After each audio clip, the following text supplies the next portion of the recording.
What you talking about now, Cine? I don't know, but you're gonna get some nuggets out of it though. But first, make sure you subscribe to the channel and turn that bell on. There's a new video series dropping every Friday at 12 p.m. Eastern Standard Time with the random jam session whenever I'm in my bag. You do not want to miss out. Also, be sure to check out my books, man. The link's in the description below, right along with my vegan class if you're trying to go plant-based and stay plant-based. I'm telling you, it works. Oh, and lastly, be sure to follow me on Instagram at _just_scene_. The nuggets I don't put over here, I put over there, so you can always get me when you need me. But you ain't really coming for all of that. Peace, love, knowledge, and freedom. I'm out. You can't put the toxins back into it, but now you have to start healing the intestine. So you have to, in order, because like what gives us the satiety and what gives us the food is mainly going to be carbohydrates and it's going to be protein. Foods that have carbohydrate and protein in it. So basically beans, legumes, starchy leafy vegetables and things like that. They're going to be what gives us the full feeling. The reason why we don't feel full is because by the time the food passes to our large intestine, the protein is not being digested, as I said before. So when the protein is not being digested, what has to happen is your body has to call out for it because it's supposed to get here. That's why they say, okay, like when I point to here, I'm talking about the small intestine. The large intestine is in the back. That's the only reason why I keep doing that. But when your body says, okay, I didn't get the protein that I just ate, it registers, you know, and then by the time it goes down into the large intestine, it's just nothing. You feel me? So it has to pass out. So in order for it to be able to absorb the nutrients, you need to like I said, your intestine has to be hydrated and it has to be lubricated. Of course, you have to have water in it, but you also have to have oil moving through your body. You feel me? These are what lipids are. You feel me? Unsaturated oils. We eat saturated and super saturated foods. You feel me? From a chemical perspective, a saturated molecule is one that has a even balance of carbons to hydrogens that keeps the equation balanced. There's no double bonds, basically. Unsaturated is when you have the double bonds because certain hydrogens are removed to form the double bonds with carbon, but unsaturated keeps it with the liquid, keeps it in the liquid form. You know what I mean? Saturated keeps it at a solid form. Super saturated, you ain't melting that shit. So it's like when we eat saturated fats, and then trans fats, those are man-made. You don't even need to put those in your body. You feel me?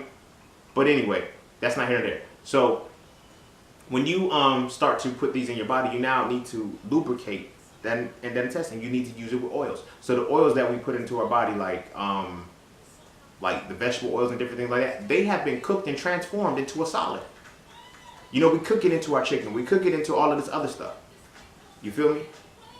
This is how you should envision what the fuck is going to happen to your body. See, first of all, like our body is at 98.6 degrees naturally. So anything that we put into our body liquid-wise, oil-wise, if it doesn't melt at that temperature, it shouldn't be in your body because it's going to solidify if it's above that. If you have to heat the pan up, if you have to heat the pan up to boiling point, 212 degrees, just to melt the shit to cook in it, why are you putting it in your body? Because now when that thing cools off and it goes back into your body, guess what it's going to do? It's going to clog because 98.6 degrees can't melt it.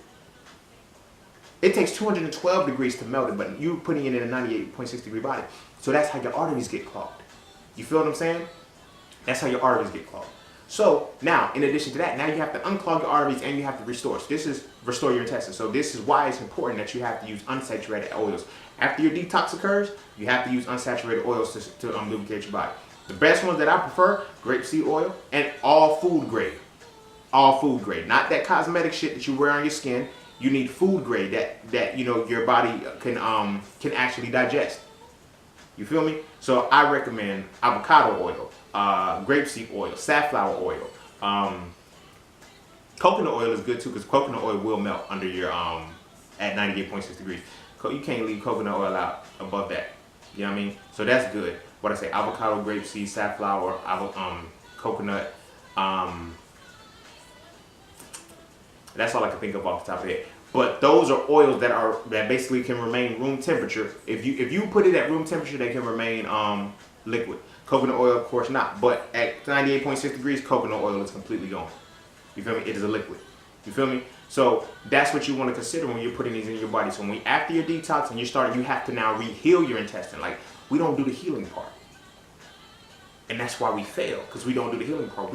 After we get that stuff out, the lubrication, because you hydrate it, right? And we think the hydration is what pushes the stuff out. Now it just softens the stools. You feel what I'm saying? but it doesn't give the lubrication to make it glide out because you have a peristaltic motion that causes the shit to move down through the intestine. But in between, you have what's called microvilli lining your intestine that absorb the nutrients, right? So you have to heal all of that.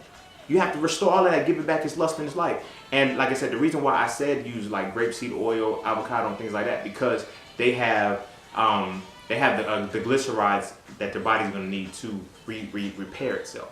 Especially grapeseed oil, because grapeseed oil has a lot. Grapeseed oil and safflower oil have high contents of vitamin E. Vitamin E is a healing thing. So once you start to heal your intestine, it can start to do the things that it's supposed to do.